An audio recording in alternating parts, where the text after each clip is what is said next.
Banyaknya bencana. Sekarang ini kan di negeri ini kan banyak dilanda bencana, banyak banjir di mana-mana, angin di mana-mana. Nah kan banyak orang yang mengatakan bahwa ini ada kaitannya dengan Sabdo Pawon Nagih Janji. Ya. Sabdo Pawon Nagih Janji. Ini merupakan suatu tanda awal akan bangkitnya ajaran budi, ajaran Jawa, Kang Cito. Saya dan teman-teman pengen tahu pandangan Kang Cito terkait dengan tegaknya ajaran Jawa maupun ajaran budi ini seperti apa, Kang? Monggo. Lulus swara nekani utuh, utuhe kuwasa nekani wujud, wujude swara kabeh manungsa padha ketemu tatanane urip, ketemu titikane wujud, ketemu duduhe urip, uripe swara, kuasane wujud, wujudna kabeh swara, kuwasa kahanane urip, uripna kabeh swara, kuwasa kang nguwasanakani, swara kang nyuwara nuduhi dedeke laku, utuhe swara tentrem. Duduhe utuh swara nekani adile diri pribadi. Dulur-dulur, tahapan demi tahapan perjalanan kabeh tahapan iku mesti ana kayangan utawa pemikiran utawa pemahaman sing dikait-kaitne ya. Dadi kebenaran-kebenaran iku sing kaya apa mestine ning kono iku kita durung karuan iso pas ya kan, durung karuan iso pas karo apa sing ana ning kita iki diwenehi kuwasa ngerangke ucapan utawa otak-atik nggathukno tuke kahanan. Muga-muga apa sing tak sampeno iki ndadekno tentrem lan tentreme ing bebrayan. Yen apa sing diarani uripe bangkite Jawa iku sejatine biyen mula nek Jawa iku wis bangkit ya.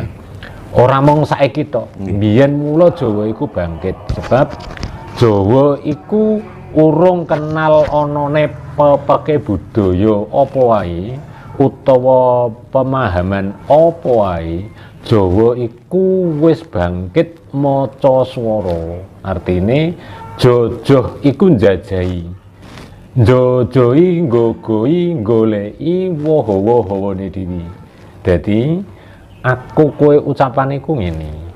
Nek menungso kuwi wis iso ngomong cetha, jelas, gamblang, ing kono wis diarani wong iso manjing ana laku Jawa.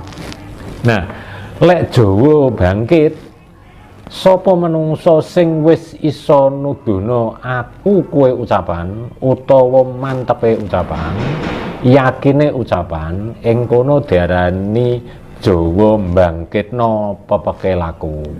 Kamangka sabda kuwi pangucap, palon iku mapane ana jeneng. Nalika sinuwun palon iku ngucap, ing titiwancine anak putu bakal ngendhaleni hawa-hawane kamurkan. Ing kono kabeh papan-papan tahapan ing kono bakal silem, bakal luluh, bakal lebur dene kuasane ku utuh kabeh mau. Mula sing diarani bangkite Jawa duwi pungkasane urip, ing kono pancen akeh para winasis iku wis padha nyuwarakno sing kaya iki. Lungguhe swara natakno tembung kuwi kaya-kaya aku tau temu karo swara jaman biyen.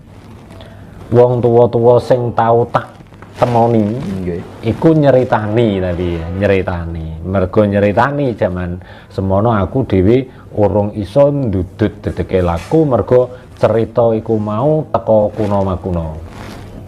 Sok yen wis eneng tatanan laku ing kono bakal dibuka blak kandhane para winasis. Ing tetepe laku tembung iku tak trima cerita kuwi ngene. Kono padha lebur ganti pepeke laku wong Jawa duwi pungkasan kuwi apa wae iso dibuka kahanane kayangan-kayangan sing ora paham-paham kuwi, pikiran-pikiran sing urung eneng mapane, ing kono bakal dibuka kabeh. Tapi ya kudu sabar, entenono sok mben, lah sok mben kita suwe. Ngono. Ya kan. Makanya aku iki harap-harap cemas cara wong anu ya. Harap-harap cemas. Tanggale piro, dinane apa? Mula aku iki kudu tentrem olehku wujud swara nuduna tahapan ing winginane HP iki tak pateni total, ya kan? Mulai dina Jumat ya hingga wingi jam sore 5 sore. Lagi tak buka, lagi tak aktifno. Ing kono aku dhewe kudu nentremno pikiran. Janji apa sing tak lakoni iki urung iso ketemu, aku kudu nglakoni apa meneh. Nah, mula para winasis wis padha ngucap dadi kahanan wujud, ing kono mesti bakal ana kahanan-kahanan sing gegirisi ngono. Lah maksudnya gegirisi ki piye aku dhewe kan ya ora ngerti. Ning kono aku dikandhani yen uripe padha ngenteni dawuh sing diande-ande iki sing di apa ya ditunggu-tunggu ya kapan tekane. Nah, dene kok eneng jerene welas asih Gusti iki sing rupa banjir, welas asih Gusti sing rupa angin, welas asih Gusti mungkin sing rupa liyane. Ing kono pancen iku mepeki beneri ya utawa ngepasi ing wektu tatanan iki. Dadi nek kira-kira iki jumbuhe tembung para winasis ngarani Jawa Dwipa bangkit iki wis tandha-tandhane arek aku urung wani ngandakno Mas ya kan. Mergo kono aku pengen bener-bener uga sing darani lungguh swara budi luhur iku pengen nyoto aku pancene ya. Aku dhewe berharap dunia khususnya Indonesia ya, khususnya Indonesia iki bener-bener kudu iso dadi patuladan para negara liya, para kehidupan bebrayan sak nusantara iku iso dunia Indonesia iki khususnya ya kan dadi tepa patuladan utawa dadi panuntune para wong sing isek padha nglambyar pikirane. Nah, aku dhewe pengen kaya kuwi. Lah mula nek nalika sinuwun palon ngucap sok wolak-walike jaman yen eneng seleme gabus timbule watu item mahane laku. Ing kono bakal ketemu karo pangunen-unen sing darani urip kudu tumeka, urip kudu nyata. Mula eneng unen-unen utuhe swara tumata, tumeka, tumitik, adil, tentrem. Yen wis ketemu 5 perkara kudu wujud kanthi slamet sekabehane. Nyatakno kabeh kuwi. Mula tandha-tandha sing padha digaungno karo para winasis, ya.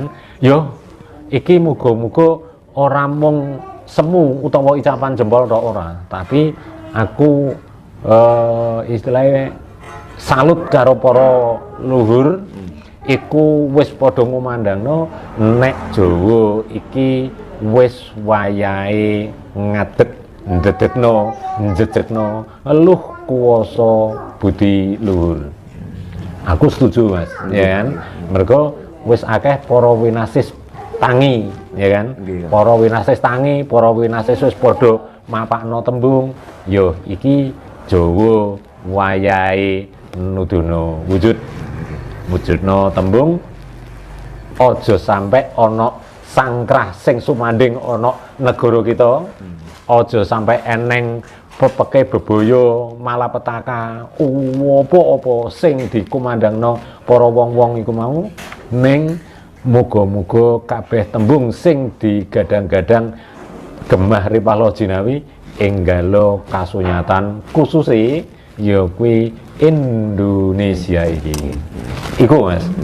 Aku setuju. Ini kira-kira menurut pandangan Kang Dito, Jawa ini bisa dikatakan bangkit bahkan puncak-puncaknya kejayaan. Itu tahun berapa Kang? Kaya-kaya swara ki ora iso dipahami ngene Mas ya. Nek akeh tembung sing wis tau tak sampeno 2020 mercusuar donya. Indonesia dadi mercusuar dunia. Iku muga-muga aja sampe ya. Muga-muga aja sampe 2020. Dadi ibarate ngene Mas ya. Lamun to tembung kabeh kuwi engko dibuka Mas ya. Lungguhe swara kuwasa kahanane urip kang dedeg wujud adile diri pribadi. Titikane laku lungguhe swara kuwasa nekane adilna kabeh menungsa kang padha ngumandang yen sapa kita kabeh iki wis padha gelem laku wujud kesejatian ing kono para wujude menungsa kususe Jawa iku bakal dadi gumlare urip kaya-kaya wis ngono asan Mas Warsito. Gak kuat aku. Berarti intinya dalam tahun ini Kang ya. Tapi aku gak wani aku dudono ulang pirone Mas ya. Tapi winasis oleh ndawuhi aku iku ngono. Ya. Ya. Iku bakal jadi kekuatan sing ora iso dianggap sembrono. Tapi tanggale pira tanggale pira dinane apa iku aku sing gak entuk keterangan, tapi dawuh tak eling-eling seperti itu.